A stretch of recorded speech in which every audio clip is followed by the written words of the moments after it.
तो कैसे हैं आप लोग। और काफ़ी दिनों बाद हम लोग पवन सिंह के बारे में एक चीज़ लेके आए हैं जो काफ़ी धमाकेदार और रंगदार सॉन्ग लेके आए हैं पवन सिंह, जिसमें एंट्री और जो गनवर हाथ में लेके रखे काफ़ी दमदार लग रहा है। और काफ़ी फैंस चाहते थे कि पवन सिंह का रंगदारी गाना आए और आखिरकार आ ही गया, नाच रे पत्थर की 2.0।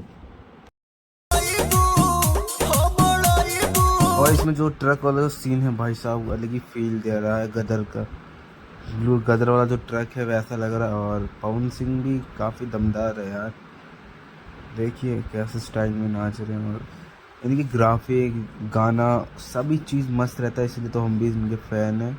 तो चलते हैं आगे, गाना सुनते क्या है। दोनों भेपर के है प्रताप लगता। तो गाइस अगर आपको ऐसी नई नई जानकारी चाहिए पवन सिंह के बारे में, नए नए गाने अपडेट चाहिए, तो मेरे चैनल को सब्सक्राइब कर ले। काफ़ी दमदार सॉन्ग आने वाला है तो उनके बारे में भी बताया जाएगा और काफ़ी चीज़ों के बारे में भी बताया जाएगा आपको। तो इस चैनल को फॉलो करें और पवन सिंह के साथ जुड़े रहे। अगर पवन सिंह के फ़ैन हो तो चैनल को सब्सक्राइब ज़रूर कीजिएगा। धन्यवाद। और चलिए फिर से स्टार्ट करते हैं और यहीं पे वीडियो को समाप्त करते हैं।